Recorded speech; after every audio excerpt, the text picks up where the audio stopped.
Good evening, everyone, and welcome to the Brian Crombie Radio Hour on Saga 960. I wanted to check in with a friend of mine in Manhattan to find out what's going on in Manhattan, what COVID-19 has been like, and also she works for a very high-end fitness center and wanted to find out, what people are doing from fitness these days.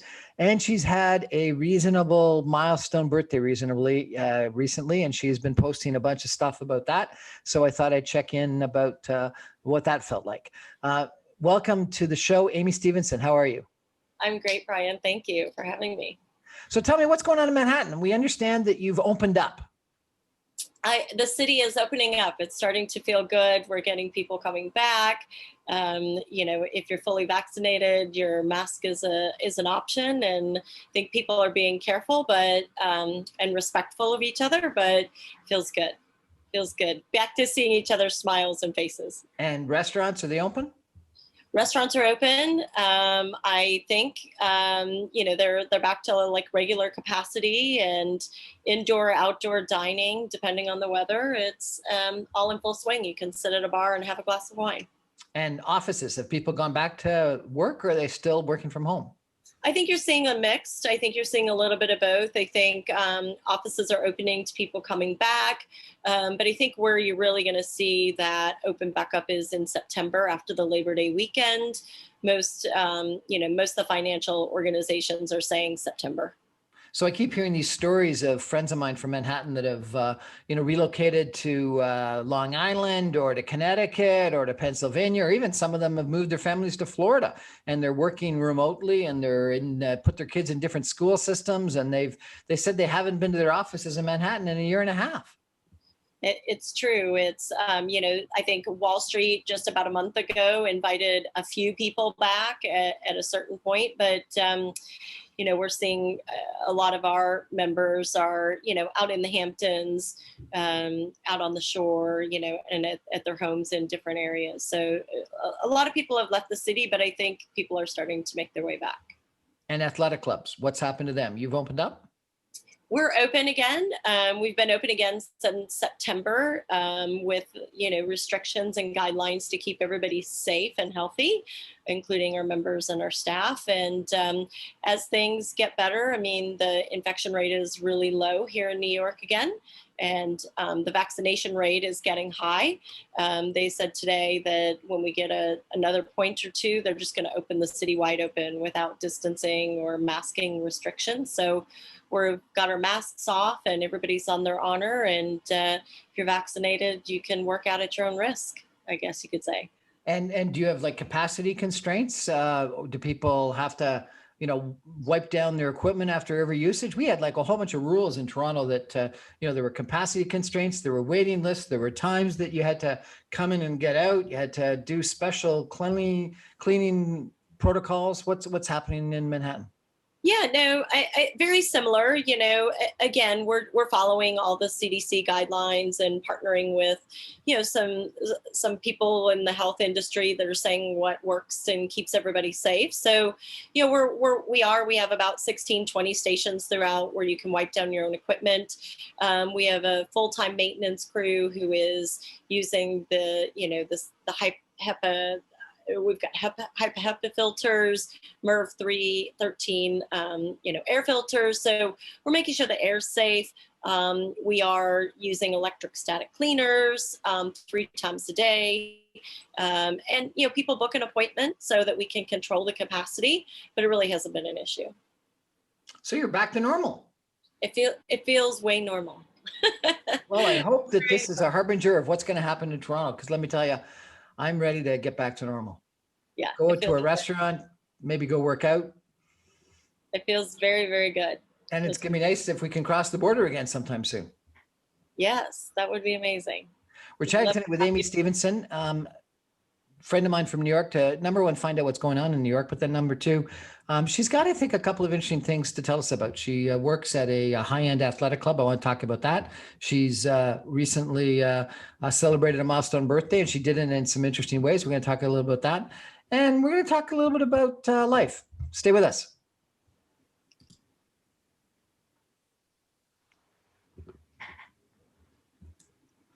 Welcome back to the Brian Crombie Radio Hour, Saga 960. We're chatting tonight with a friend of mine, Amy Stevenson from Manhattan, New York. She works at a high-end athletic club.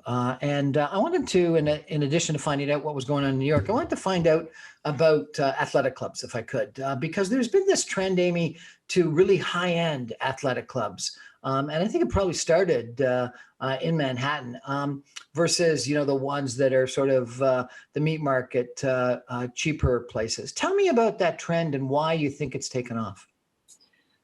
Well, for us, I think, our brand was started by, a family. One was a Rockette dancer. The other two brothers were, high end, athletes in collegiate sports. And they wanted a place that was different, that was safe, but also challenged them.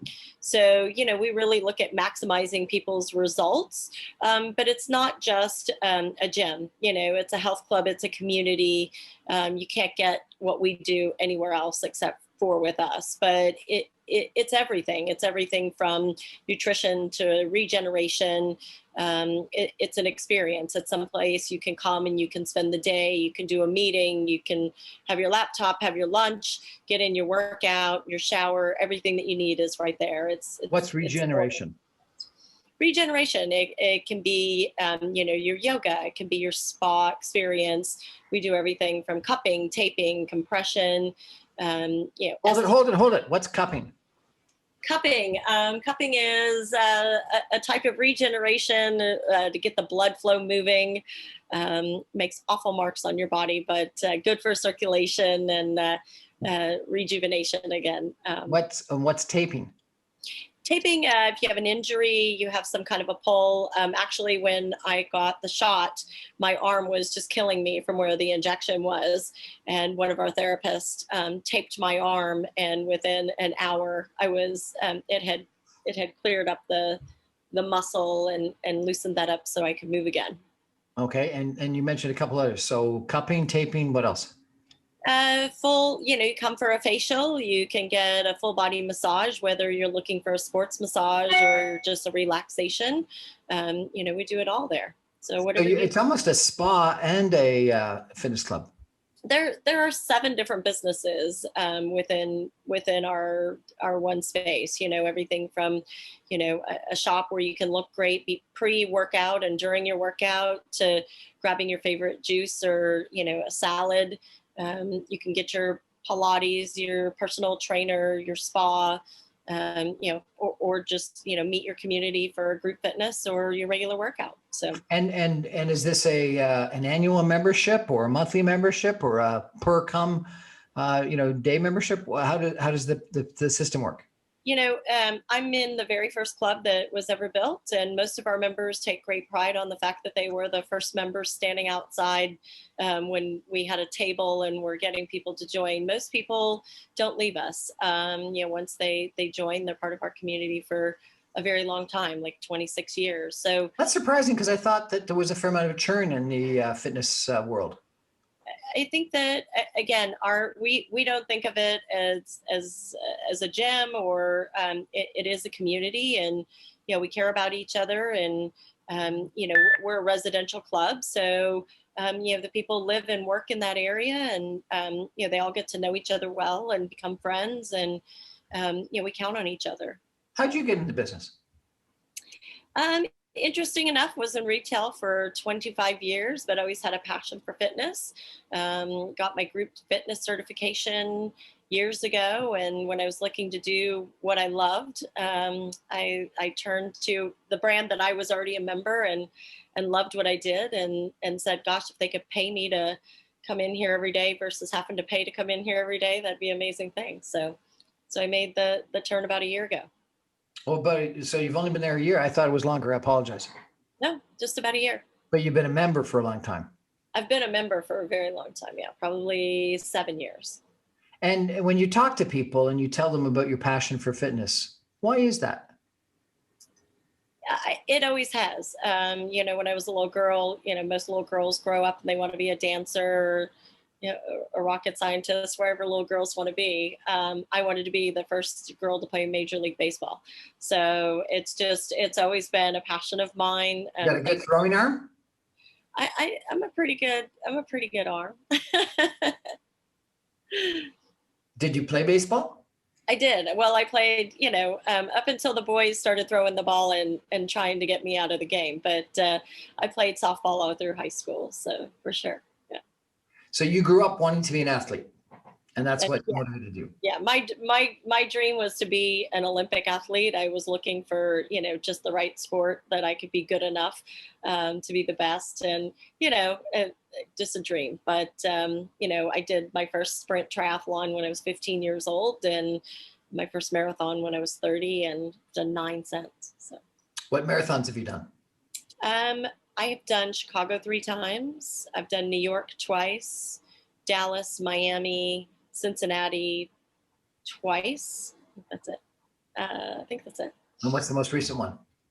I most recently did New York right before the last time that they actually ran before the pandemic. So I've watched New York a few times, both live and on TV. It's the Verrazano Bridge you start on, is that correct? From Staten Island? Yeah, getting there. That incline has got to be a killer.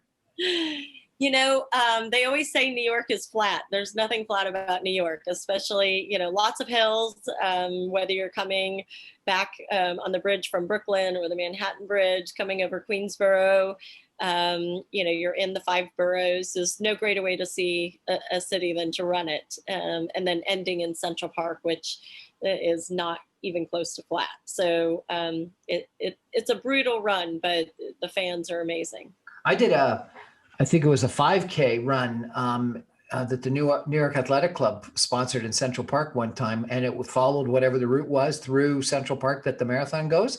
And there were a couple of hills right near the end that were just killers.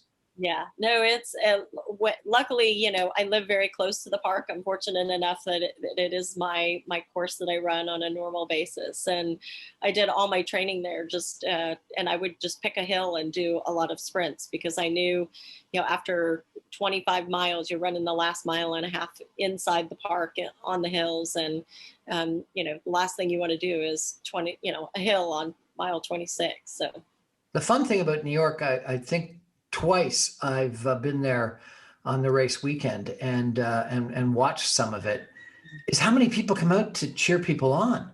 I would be lying. I think 45,000 run it, and it's incredible. There's just nowhere that you're alone. Even over the bridges, people find a way to be there to cheer you on. It's an insane weekend. You can't get a cab or an Uber home. After 26, you got to walk. So that's the worst part. You got to find out a way to get home. So, why are you motivated to run a marathon? I think that there are milestones in your life. There was a time in my life where I had gained a little bit of weight and I'd gone through a health crisis, and I thought I'm never going to be this sick and out of shape in my life, as I'd been in pretty great shape most of my life. And I said, I want to do a marathon before I'm 30. And then I looked at my watch and went, wow, I need to start training today. So signed up for the Chicago Marathon and never looked back. You talked about your milestone birthday, and you did a photo shoot as part of your celebration of your birthday. Tell me about that. Somewhere along the line, somebody told me that, as, we all do, gravity gives in, and, your skin doesn't look like it does. And no matter, how much we take care of ourselves, there'll be a day when you look back and you look at 50 and you said, I didn't look as bad as I thought I did. So you should take photos. And so I met a great gentleman here. He does amazing work. And so we set some time aside and did a little photo shoot. So I have those photos to look back to for. And what was the experience like? It was great. He's very professional. In fact, he does some work for, like a Desperate Housewives kind of television show. So, the experience was great. It gave me something to, I think you need goals. And so as you go through coming through COVID and thinking, oh, I'm staying in great shape, and then realizing I'm not in as great a shape as I thought I was, it gives you a goal and something to look forward to and something to work for. So it was good. It was a great experience. Would you recommend it to others? Yeah, I would do it again. Absolutely, I would do it again.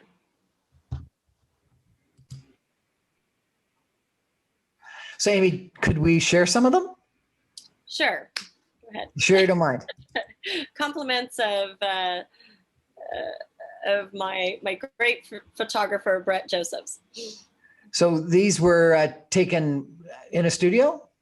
Yeah, he has a studio here on the Upper East Side here in Manhattan, and so I went to him, and he has an amazing makeup artist who did my makeup, and we shot some new headshots. My current headshots are about 10 years old on my Instagram and things. So we did some athletic shots as well as some professional shots as well.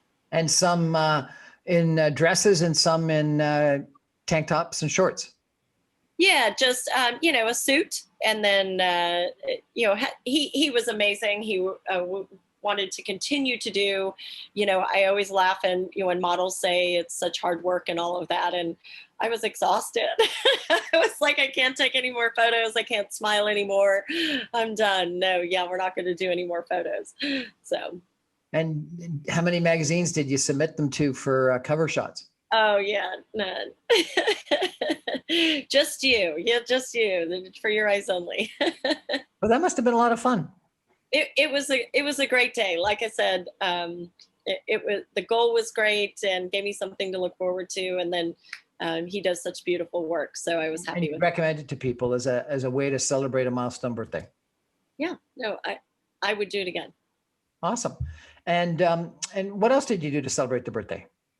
So atypically, I have always tried to choose like a marathon or something like that that I want to do. And one of our members, with COVID and everything happening, we weren't going anywhere. We weren't doing a whole lot. And so a member suggested that I ride the cycle or the spin bike for 1 mile for every year that I was old. So we spent the day, I spent the day at the gym with my peers and everyone encouraging me to, go 1 more mile. So we did 50 miles on the spin bike that day. So. And you've been jumping rope recently? Yeah, so I think Amanda Klutz, who I'm so inspired by, and talk about adversity and how you get through, tough times. And she, our company has collaborated on a platform for, AK ropes, and I'm getting ready to start teaching that for our brand. So, what is AK ropes? It's a great, workout platform using 100% of ropes. So utilizing the core in a total body workout. And then again, as everyone knows, jumping ropes is, 10 minutes of jumping ropes is equivalent to running an 8-minute mile. So it's a great workout. I should get the ropes back out. Learn how to skip again. I'll take you through. Fantastic. We're chatting today with Amy Stevenson, who is works for a top fitness athletic club in Manhattan, New York. Hearing a little bit about what happened during COVID-19 in Manhattan, how she's celebrated her recent milestone birthday, and a little bit about fitness clubs. We're going to take a break for some messages. We're going to be back in a minute. Stay with us.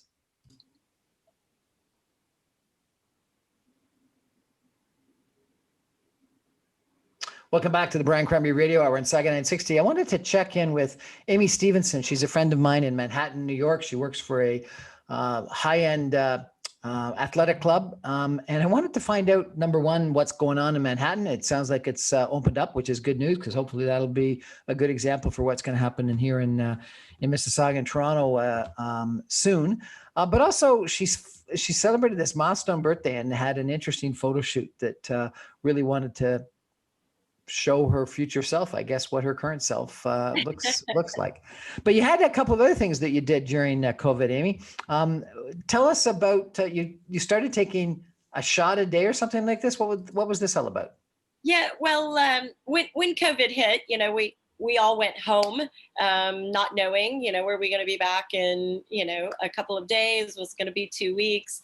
And so I thought, well, okay, I'm going to order some weights and I'm going to work out and eat right. And I'm going to come back, and surprise everybody. And I'm going to be my goal weight and in the best shape of my life. And day one turned into 2 to 3 to, I think I quit taking photos that my friends were tired of them every day on Facebook at like day 49 or 50 or something. So, but every day I took my own workout photo, and this is where we are today, and tracked it, and along with my run or whatever I was doing. So after about, like I said, 49, 50 days, I figured my friends were kind of tired of seeing what the progress was going in the apartment. And were you able to stay in shape, not working out in the athletic club, but on your own? One of the things that happened simultaneously with us going out is that the fitness club, we've come up with a new kind of, the digital platform. And we were, again, a little bit behind the launch of where we were ready to go before COVID hit, but being able to work out anytime, anywhere. And so I had digital platform access to that, where I was able to, within my small space, be able to do yoga and weightlifting and hit workouts, as well as I spent a lot of time in Central Park, running to the Brooklyn Bridge. I would just pick and with everything that was going on with the pandemic, from the riots here in New York, I would jog to wherever the action was for that day to see what was unfolding in the city, to drive the empty, going up and down Broadway and Radio City Park, where I could literally stand in the middle of the street and take a photo of myself, where normally I'd have been, hit by multiple cars. Just kind of capturing, the reality of what we were living through. As COVID emptied out Manhattan, was it a different place to be? It was eerily different. It would remind you, if you've ever been here on like Easter weekend, when everybody leaves the city and all the restaurants are closed, there's nowhere to get something to eat, and you think, okay, it's just one day, tomorrow we'll be back to normal. Every day was like that. For a couple of months, to think that you wouldn't be able to get groceries. There were days that I would go, that was every day, go to the store to see if there was meat, because there wasn't the day before, or toilet paper, or very much a reality that things were not plentiful, where in the city that doesn't sleep, not a sound, not a car. The only sounds you heard were, sirens from, I would see 8 ambulances on a run. New York was sort of the first epicenter in North America of the virus. You sort of experienced it in a more profound way than the rest of us did. Was that scary? There were times that were very scary. And I think the day for me, there was a day that my sanctuary, my thing every day, my almost the thing you do for your soul, I ran through Central Park, which Central Park in the middle of the city, you forget about the city and everything that's happening and the taxis and the noise. You get inside the park and it's magical. And there's a little bit of everything, from baseball fields to a park to restaurants. And you get in there and you just can kind of lose yourself, and it's so beautiful. And the city is all on the outside fringe. And I came around, it's probably a month in, and they had built the tents. They had set up an additional hospital for the overflow of patients. And it was the same day that our brand had to let a bunch of people go on furlough. And I came around the corner and I saw the tents in the place that was there, to my healing place, my place I would go to. And I literally just fell to my knees and cried. And it was the day that I went, wow, this is not, I don't know if it's going to be okay, so there were testing times, and seeing people moving out everywhere, people fleeing. It was scary. Um, what was Black Lives Matter like in New York? Was that did that touch you? Did that impact you in any way? Yeah, ironically, I heard helicopters and things happening, and you could hear rioting. And on the news, they were showing that they were literally coming down the street where I lived. So, I went, and there was literally a parade of, thousands, walking past, on my street, protesting for Black Lives Matter. I went for a run where I've never seen anything like it, to see police cars vandalized, where they were the shell of the aftermath of, police cars burnt and windows bashed out and graffiti on them, and up and down Fifth Avenue in Madison, where the most expensive shopping and luxury experience, and with them boarding them all up and windows smashed and it vandalized, and you really can't put it into words. So I took photos of all that and posted it to let people know. I think sometimes when you're in middle America, you don't know that's what's happening here. Are you from New York? I'm not a New Yorker. I'm a Midwester. I born in the Chicago area, grew up in Arkansas, and I moved with my previous career like 8 or 10 times. So, but I've been in New York almost 7 years. And is it different, do you think, for a native New Yorker versus someone like yourself that has sort of moved to New York in experiencing things like Black Lives Matter and protests and parades and things like that? I think again, as I'm seeing us, start to make a comeback, and having friends from all over the United States, and seeing their connection with what happened, and when people think it's a conspiracy theory or it was fake or not real, I ran past refrigerated trucks with dead bodies in them that were somebody's mom, somebody's grandmother, somebody's sister. We lived with a lot of death and a lot of tragedy here, and people left, that this wasn't their New York.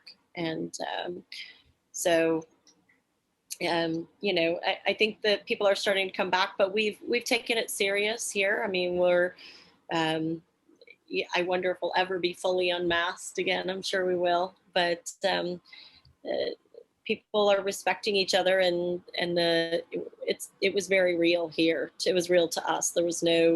Wasn't fake. It wasn't a conspiracy theory, and we're recovering from it. Almost everyone here knows someone who either had COVID or was sick from COVID or died from COVID. So it's going to take a while for the city to feel the same. I've been interviewing a bunch of people in Toronto that are wondering about use of transit, subways. So many people in New York rely on transit to get around. Are people resistant to get on the subways now, or are they just getting back on to go to work? I think I'd be so surprised. I ride, I just have to go across the park. So I do the bus versus the subway, but the couple of times I've been on the subway, I'm shocked. In the beginning, there was no one on it, and it was so clean because they were closing it at night and cleaning it and sanitizing it. And now they've opened it back up full time. So it runs 24/7 again. People are still masked, but people are on the subways, and there's no social distancing. We're back to millions of people having to get to work every day. Your athletic company has a very high-end hotel in Hudson Yards. Is that a trend, do you think? Does that make sense for an athletic club to have a high-end hotel? Like, what's the connection? Well, I think we're owned by one of the largest commercial real estate companies in the world. And so I think, when you think about luxury and the way people want to live and rejuvenate, and no greater way to work and play and sleep in a place that you love. So the hotel is the first in the franchise, and I don't think it'll be the last, but you would liken it to a W or another type of luxury experience where, you can spa and you can, go to the terrace and sit at the cabana and have a cocktail and enjoy some sun, and work out at a great club and get a massage and whatever it is your heart desires. Is there an athletic club in the hotel? It's attached. Attached. You have access. Yeah. And so the hoteliers, the person that would want to stay would be someone that would want to use the athletic club. Absolutely. And tell us about Hudson Yards. It's supposed to be like this amazing new development. Yeah, Hudson Yards. You keep thinking like, where is all this? They're still building, and just constantly. I think it's a great lifestyle area. It's changed that part of the city quite a bit.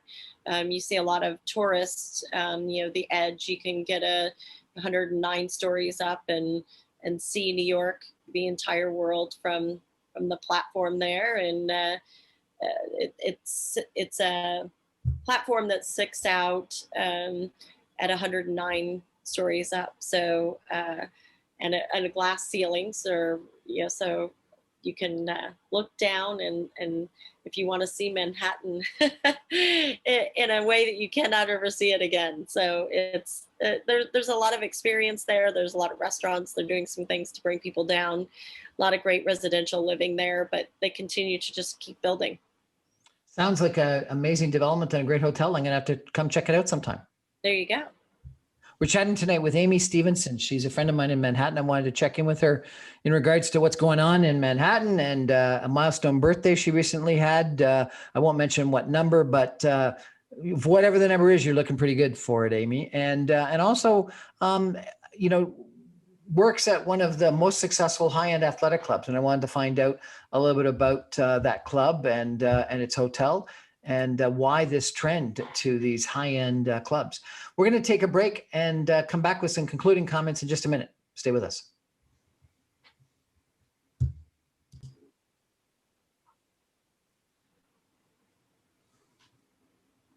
Welcome back to the Brian Crombie Radio Hour, Saga 960. We're actually broadcasting you half from downtown Manhattan, New York tonight, because we've been joined by Amy Stevenson, who is a friend of mine in Manhattan. She works at a high-end athletic club. She's recently celebrated a milestone birthday, and she did a photo shoot that's kind of challenging. Not a lot of people would want to show their abdomen the way that you have. I understand that you had a challenging time during COVID for some personal reasons that we won't go into, but you had a challenging time. Amy, what sort of suggestions would you have to people? What lessons learned as you come through some percentage of your life would you tell people based on your experience? Yeah, I would just say, for 25 years, I followed the corporate dream and, getting promoted and moving all over and, prioritizing, what's important in the end. And, my mother's had some health issues, and I had spent some time there in between leaving retail and kind of figuring out what's next. And, when you see, your parents, and as they fail, or as anybody you care about gets older or gets sick, even at a young age, and you start to realize that, health, as we would say, is the new wealth. And without your health, you really don't have anything. And, really just challenges you to think about the way you're living your life and what you do today and how it will affect how you can, we all want to get to those golden years where we can, retire and travel or do whatever we're passionate about. And, so I started thinking, what am I doing to take care of myself, and why am I not doing what I'm passionate about now? And so, I made a big career change, and, I never get out of bed. I get up at 4 a.m. and I'm at the club by 5, and I never step out of bed and don't want to go. So, I feel like I've made some great choices, and I hope that years from now, they will reflect as ways to continue my life in a lifestyle that I want to live. And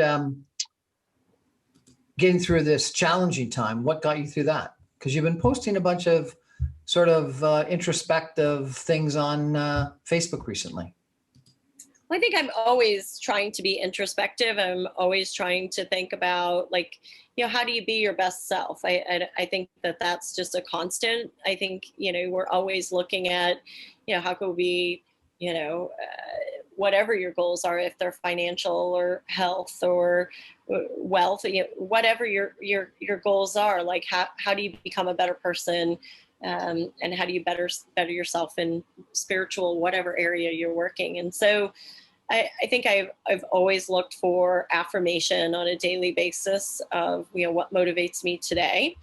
And, we all go through, loss and heartbreak, and try and figure out, how to get up in the morning and, keep moving and trying to be your genuine self.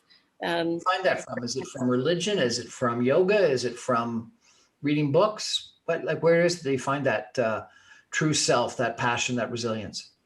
I think I find it, I get lost in, whatever the run is or the ride, or, tonight I was jumping rope, and, being able to zone out and, just let it out. And, whether it's, mad or sad or the happiness that you feel, it's just, when I come out of, a great run or a great ride, or, jumping rope as hard as you can for 5 minutes, the endorphins that you get, and the, just leave it all kind of on the table. That's you said you wanted to take these pictures, this photo shoot when you turned 50. Sorry, when you turned that milestone. The magic number. That's okay. You can say it, Brian. It's the big 50. We'll get it out there. So that you'd have something to look back at when you were older. Let's turn it around. What would you tell your 25-year-old self today?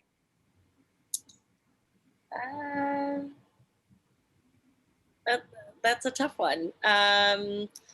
That you'll be better at 50 than you were at 30. Really? And so what does that mean? Be patient, or don't worry, or what? Just keep going. Just keep going. There'll be roadblocks in the way, but just keep going. Just keep going. Sounds like something like Forrest Gump said about running. Yeah, for sure. Just keep running. Well, thank you so much for joining us and telling us a little bit about your life in Manhattan, what's going on in Manhattan, about turning 50 and taking unbelievable pictures, and showing us all how many sit-ups that, I've got to do this one more time. Look at these sit-ups that one has to do to get in good shape for a 50-year-old photo shoot. I think inspiring us to, as you say, find your passion and figure out what's important in life, and not get in that rigmarole of just following the almighty dollar, and doing something that we're interested in. So thank you so much for sharing that with us. Thanks for having me, Brian. Nice chatting with you. That's our show for tonight. Thanks for joining us. I'm on every Monday through Friday at 6 o'clock on 960 AM, or you can stream me online at www.saga960am.ca. All my podcasts and videocasts are available on briancrombie.com, on YouTube, on my YouTube channel, on Apple Podcasts, on Audible, and on Speakeasy, and lots of other podcast vehicles. Thanks for joining me. Have a good weekend, everybody. Good night.